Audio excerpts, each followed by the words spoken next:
They say you don't see the bullet that gets you.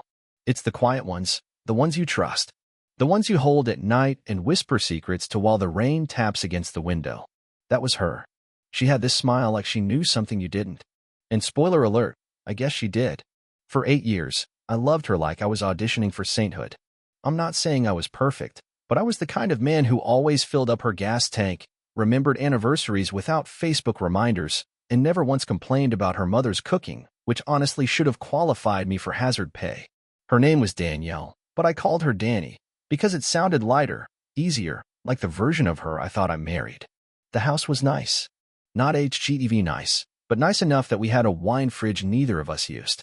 I bought her things, jewelry, designer bags, spa days she scheduled but never showed up for. She was always tired or busy, which, in hindsight, should have been clue number 1.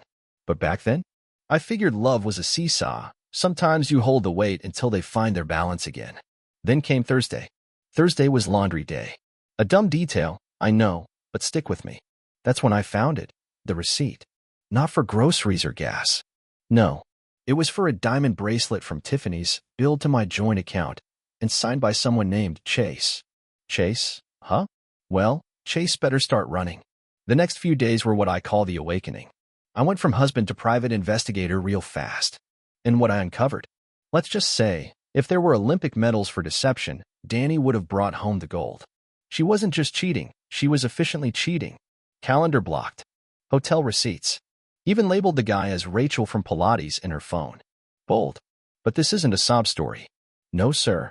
This is the opening chapter of a reckoning. She thought she was playing chess while I was still reading the rules. What she didn't realize is, I built the board.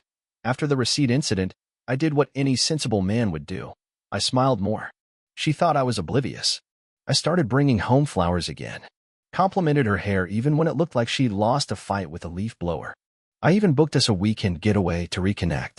And all the while, I was studying her like a final exam I refused to fail this time. It's funny how quickly people stop hiding when they think you've stopped looking. She got sloppy. Left her phone face up. Came home late with that rehearsed sigh, and the same sorry, Sharon needed to talk about her breakup excuse. Side note, Sharon's been happily married for 10 years. But sure, let's pretend she suddenly needed 2-hour therapy sessions in hotel lobbies. And Chase? Oh, Chase had a LinkedIn. Yeah, I looked him up. Finance guy. Drives a Tesla. Calls himself a self-made visionary. If that's not red flag energy, I don't know what is.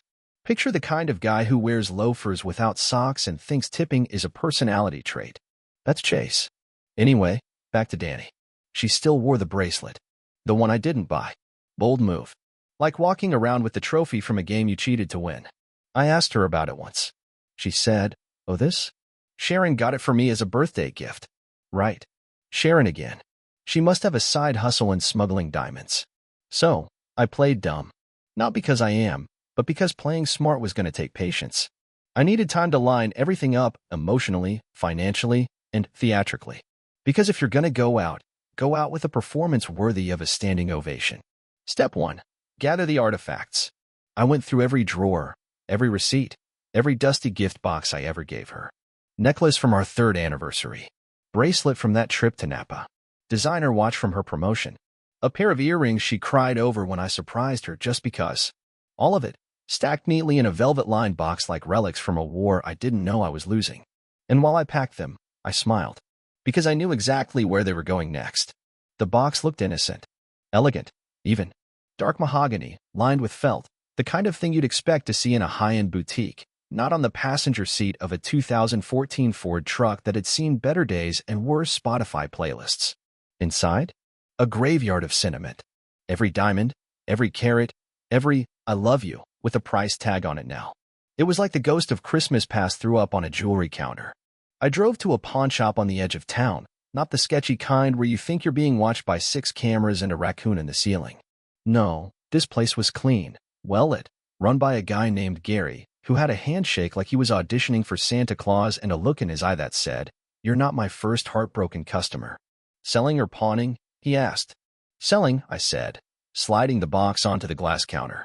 Gary whistled. Someone cleaning house? You could say that. These used to mean something, I said, my voice steady. Now they're just reminders.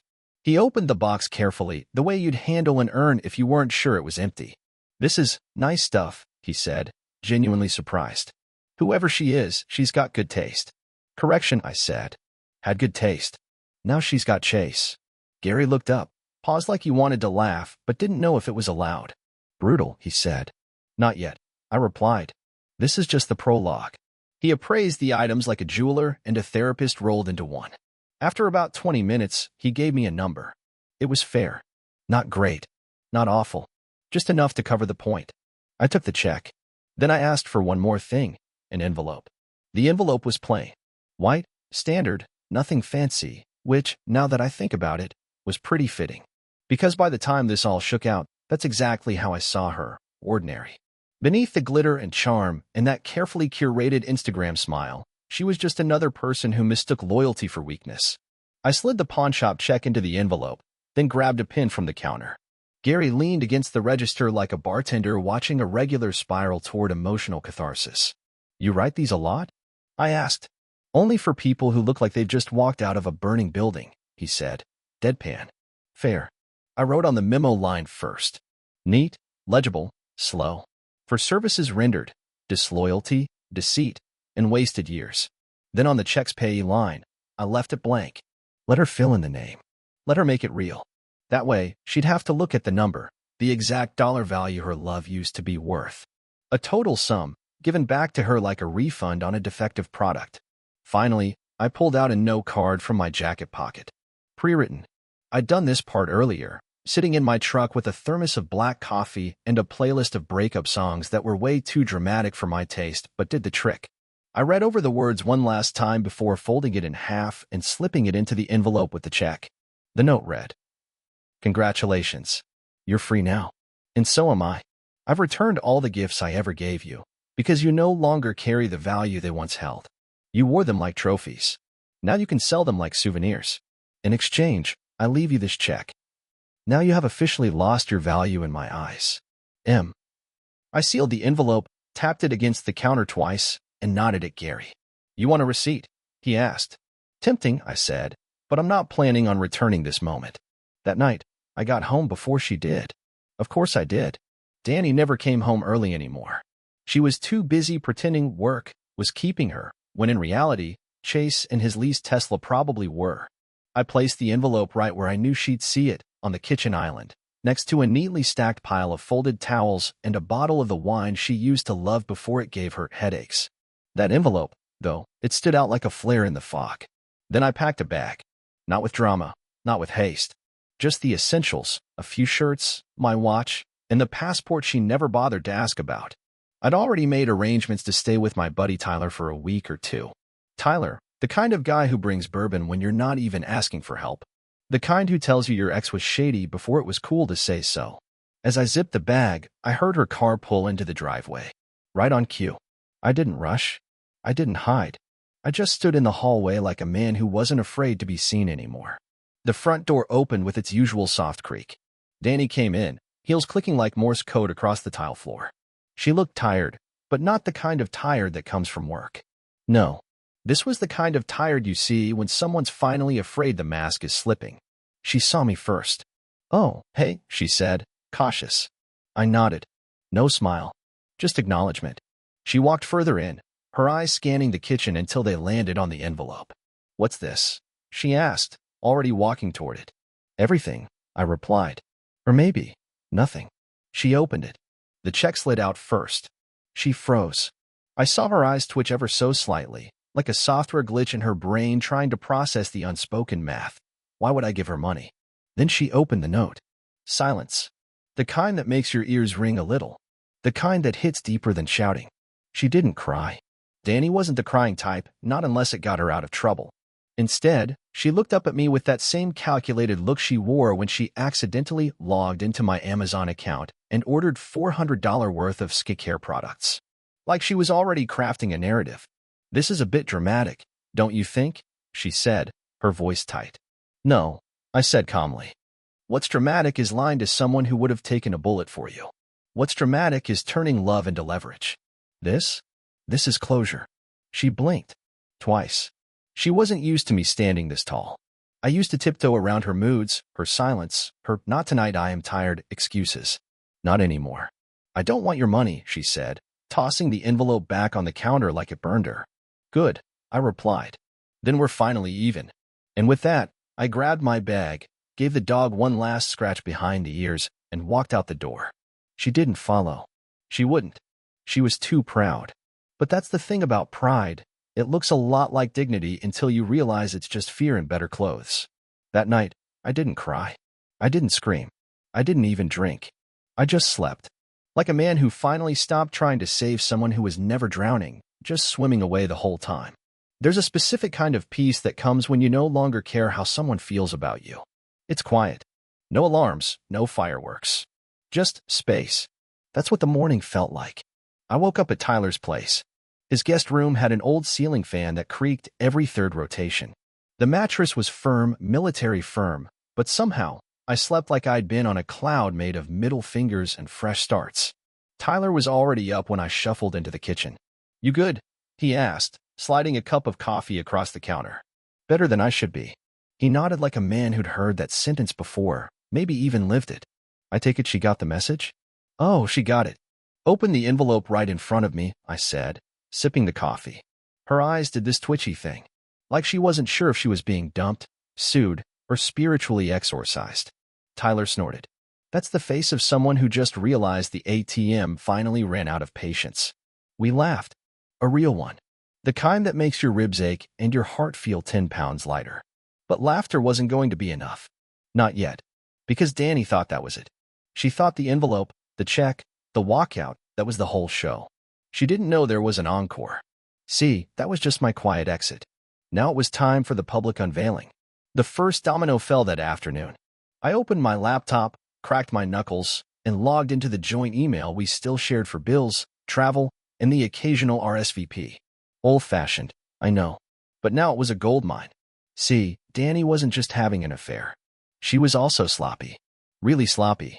Confirmations from the hotel she said she hated. Dinner reservations under Danielle plus C. One was even booked under her full name, because who doesn't love a good loyalty program when they're betraying their husband? Screenshots. All of them.